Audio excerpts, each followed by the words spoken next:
Greetings, Tony from Old River Hard Goods.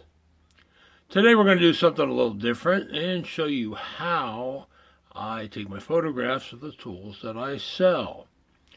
Over the years, I've taken photos of well over 20,000 tools, and my techniques and methods have changed, but this is how I'm currently doing it. Here are a couple examples of how I've been doing things the past few years.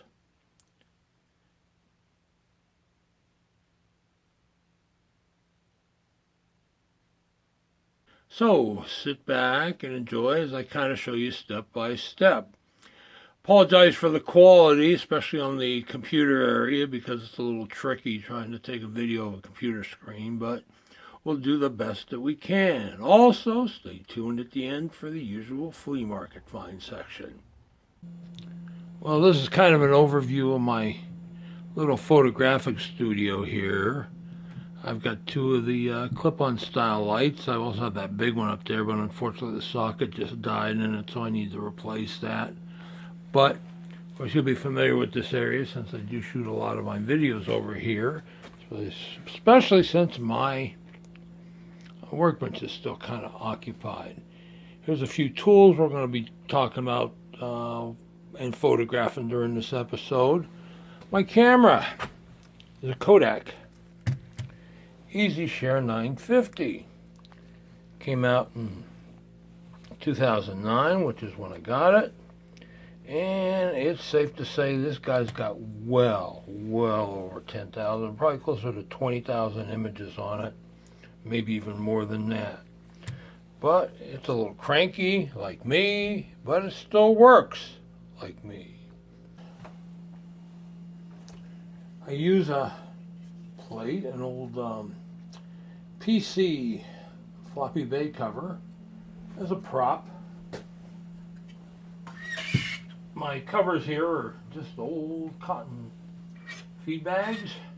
I used to use it for taking my stuff to the post office with, but they don't. They're starting to fall apart a bit, and they're better off here. I throw them in the wash once in a while. Now, the first part of the pictures, I do use a flash on.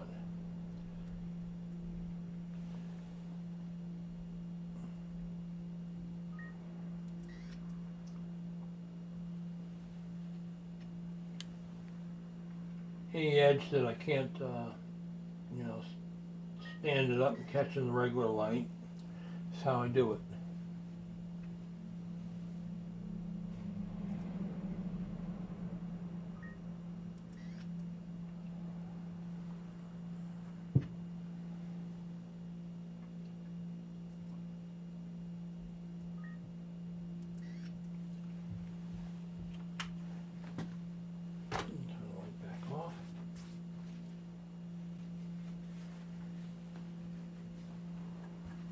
I don't know if that guy's re-rusting or not. We'll have to keep an eye on it, but that happens sometimes. Anyways, next thing I do is capture the mark of the item. Now that one didn't come out. Try it again.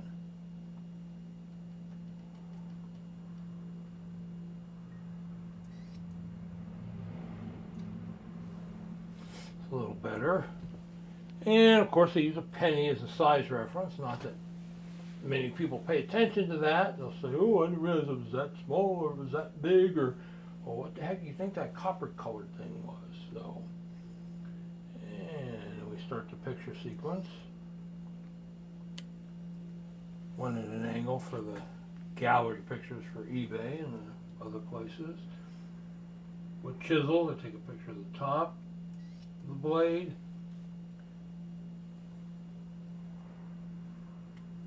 Side shots.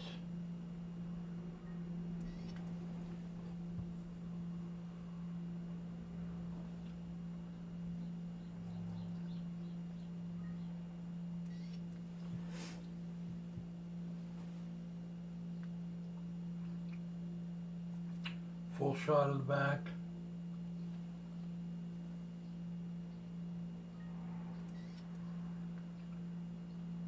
And a close-up of the back. Since this one's a hand-forged one, try to move it around a little bit, catches, get as much of the steel, because that's the important area.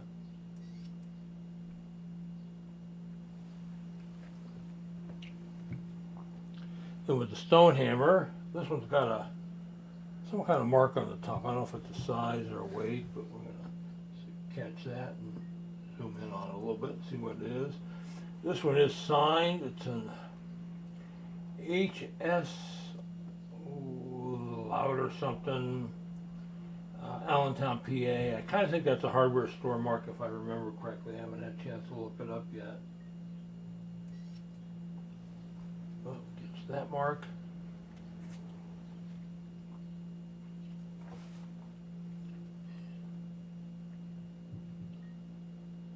Gallery picture.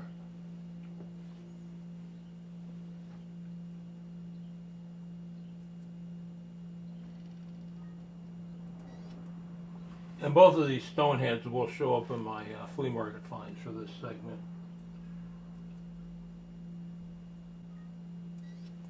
In case you're wondering. And repeat the process for the mill pick. This one isn't signed.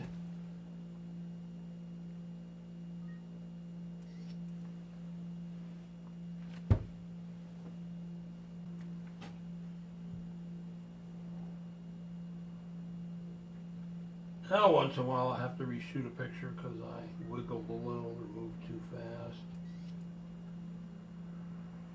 This camera is capable of doing 10 megapixel pictures, but I only have it set to 6 because for what I'm doing here you really don't need all that extra resolution. It's just more work to trim them down. So anyways, time to do the processing.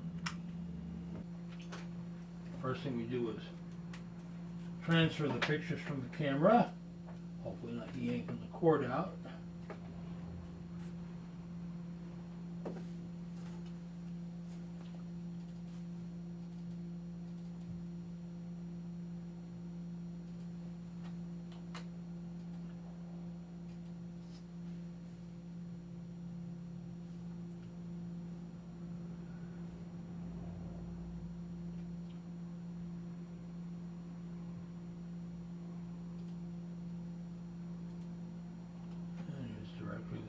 In.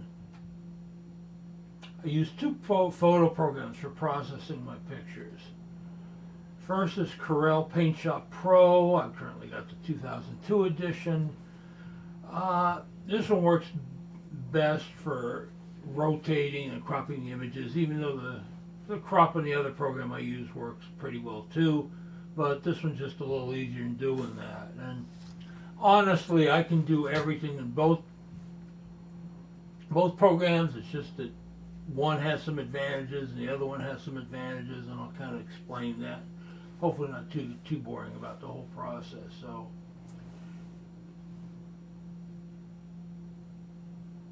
all right, bring up the first image.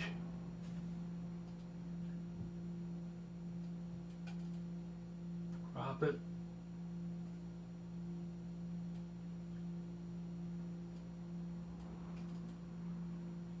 Save it.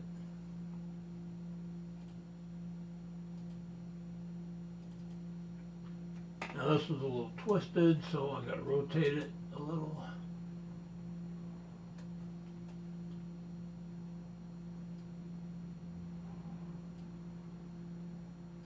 This gives folks a view of the actual working edges of the tool.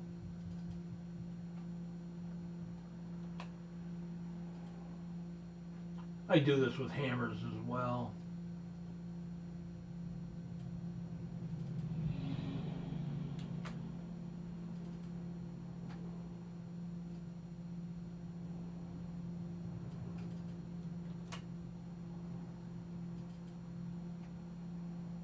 Okay, that's a bag of them.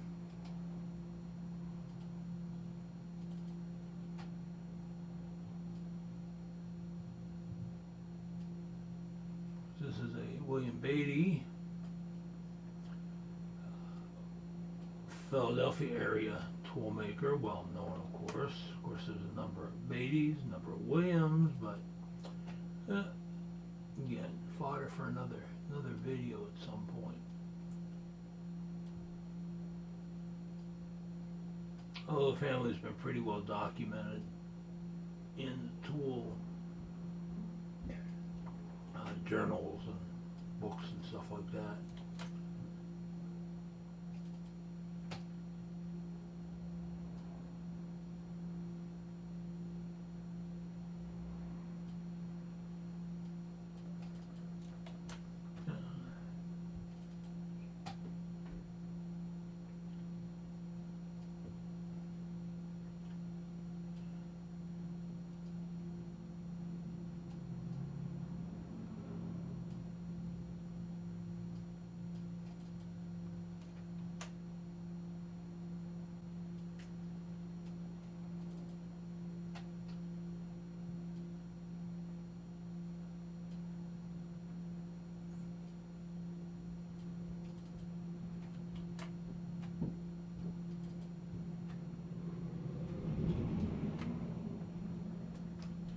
You got the usual parade of trucks out there.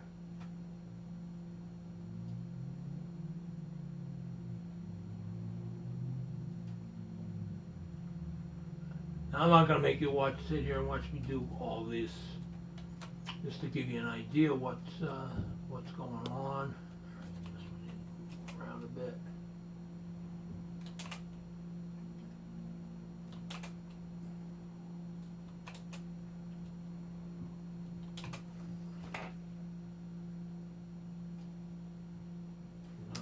Over move, so, and you can adjust the degree of rotation. I just stick with one and work it from there.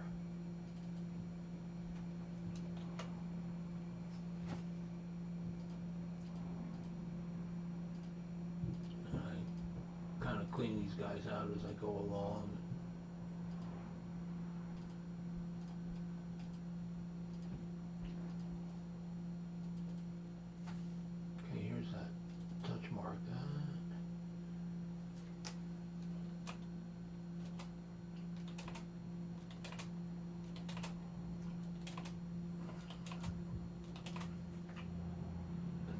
Hidden, but what the mark says, I don't know.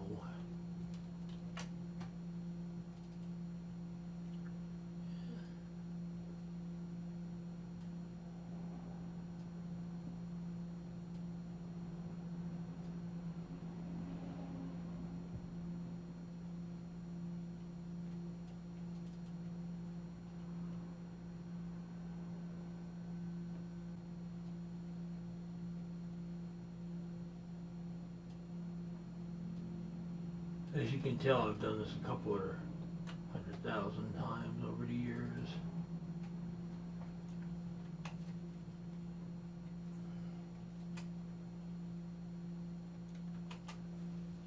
I've been working with Paint Shop for a long time, but like a lot of this software, they make changes to it, and sometimes it's kind of hard to figure out what the heck they were smoking when they programmed it, because they don't make it any easier. Yeah, that's all well and good, but if you can't get the thing to work, or work in an efficient manner, it doesn't do you a whole lot of freaking good. Right, last picture.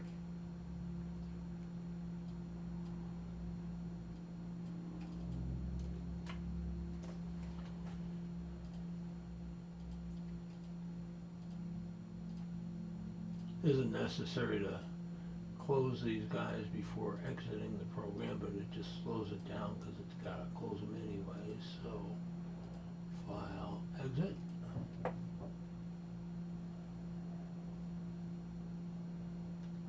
The other program I use is Photoscape 4.3.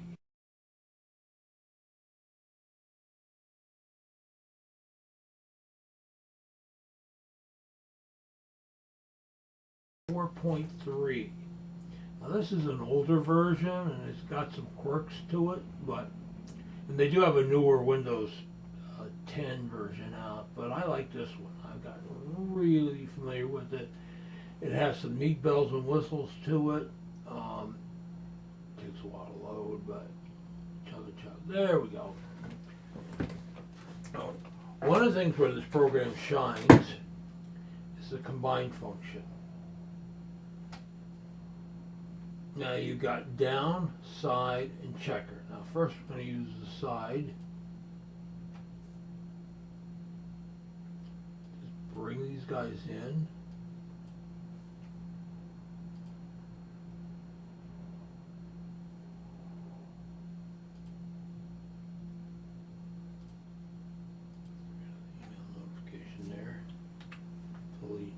The hint to delete here doesn't delete the pictures from the file list, it just deletes them from the grouping up here.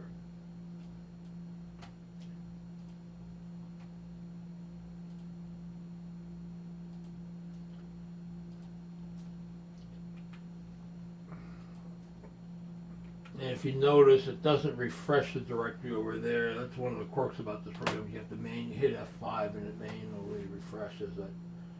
But that took me a while to figure out. Now we're over here in the editor. The other thing where this program is really slick on is this object. This is how I put the names on. You just select the item, hit OK, drag it into position, and then you can resize it a little bit if you want to emphasize it.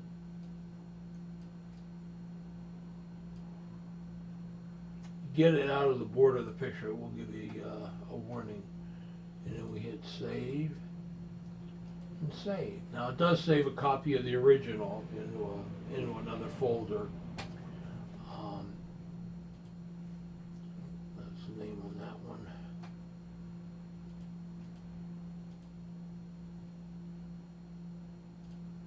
So I want to grab that one, I want this one. And sometimes you get too big for the picture, but scrunch it down a little bit. I will exaggerate them just a little if it makes it more readable. Because some folks take my words on things and some folks don't, but you'll have this.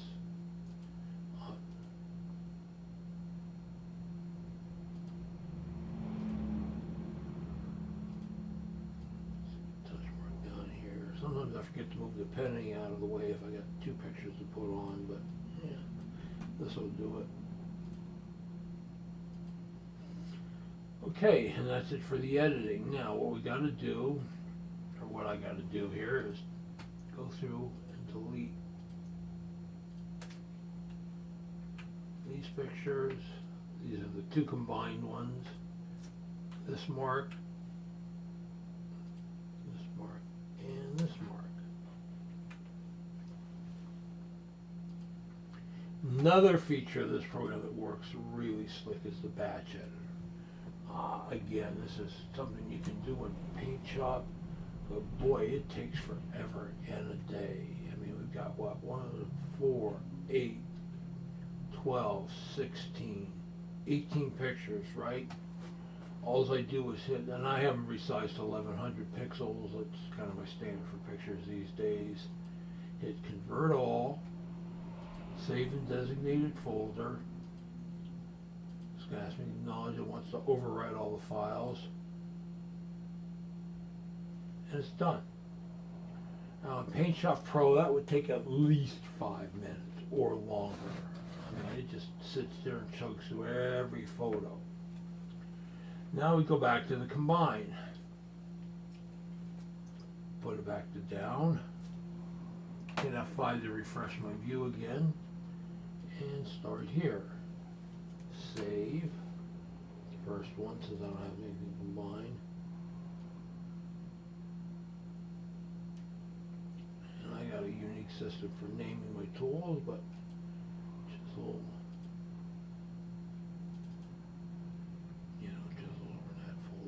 The kind of the temporary folder, so 7,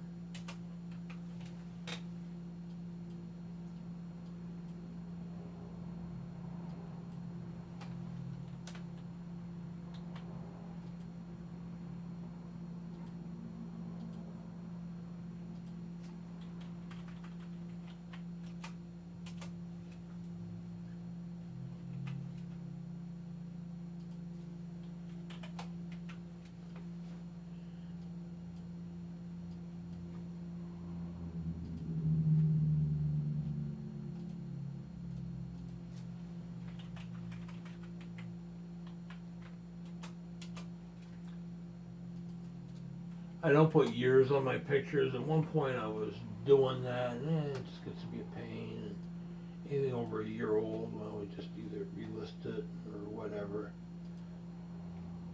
Okay, let's see what we got for stone tools. I don't know that I had any previously this month, but remembering all this sometimes gets to be a bit old. Okay.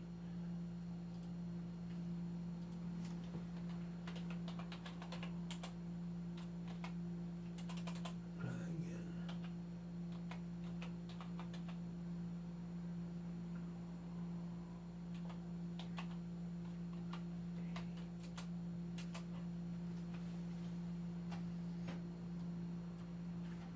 And then I have kind of a little song and dance I do with hammers where I'll always show a shot of the top and then the faces on the second picture.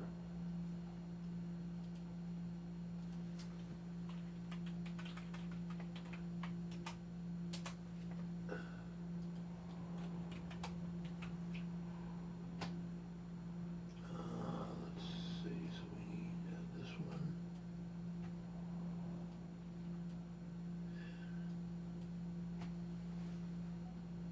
This one.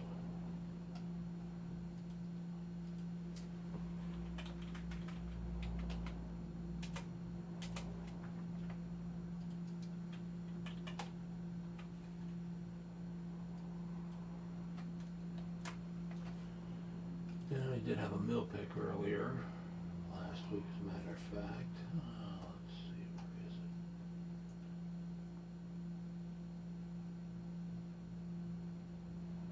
Okay, yep. Sometimes I name them as mill pick, sometimes I name them as HF or hand 40 mill pick. No real rhyme or reason, just so I know what the heck it is.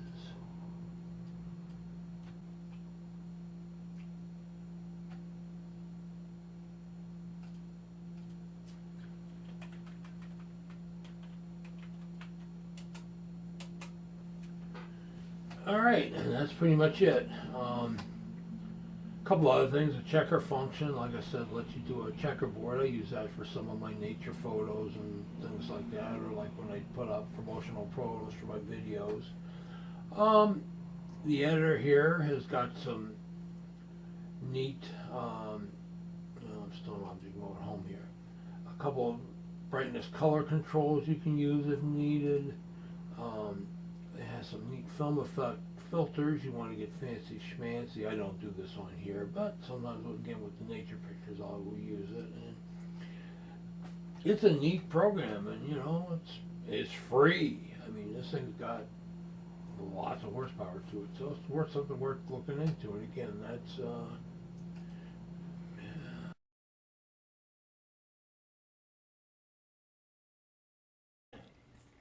and pickings weren't super great, but there's some good stuff here.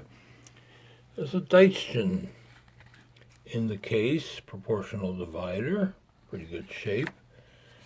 Big signed Millwright's mill pick. Lose the handle on that guy. A Defiance, solid metal handle bevel square. That'll take a little cleaning, as will this Stanley 4.5 inch tri-square. Yeah. Don't know if that's a sweetheart or not. I guess we'll find out once I do the cleaning on it. A little aluminum body, model maker's block plane. A Stanley rule and level, number 52 spoke shave. It's missing the screw, but still got some blades left to it. A pair of needle nose pliers, made in West Germany. I did buzz these a little bit just to see if I could find the name. And a saddle maker's harness clamp, or harness maker's clamp, whatever you want to call them. I'll take it off this block of wood before I sell it, but this one's in good shape. So, hey, not great, but more stuff to sell. Well, Wednesday at the flea market, it was right about freezing, 32 degrees, but it sure felt colder than that for some reason, and wasn't as good as last week's pickings. Matter of fact, it was pretty bleak to start with, but managed to clear up a few items, so here we go. Got a big Warwood drift punch. Warwood, of course, is a well-known railroad tool maker. A spoke shave, probably a Dunlap. Not too bad a shape. That'll clean up okay. A Stanley, number 16.5, low-angle block plane from the 1960s, back in their blue period. Set of 3 brace bits, 2 center point and 1 gimlet point. Add to the piles. A pretty clean Stanley 68 folding roll. Probably the neatest find of the day is this user-made, I think it's user-made, wooden router plane. Needs a little restoration, but I like the blade clamp there. That's pretty neat. And this particular clamp here, and yeah, this will clean up right nice. That's a pretty neat and unusual piece. I got a couple of hand-forged mill pick heads, a couple of hand-forged stonemason dressing heads, notched on the ends, and chisel. We got the rule here, 5/8 paring chisel by some maker, unknown yet, but I had to hazard a guess, probably Greenlee, looking at the style of it. So one thing's for sure, I did get my exercise in this morning. And that's all for this one, folks. I hope you enjoyed it. I hope you learned something. And if you like what you're seeing, please hit that subscribe button to be notified when new videos are posted. As always, thanks for watching, and bye.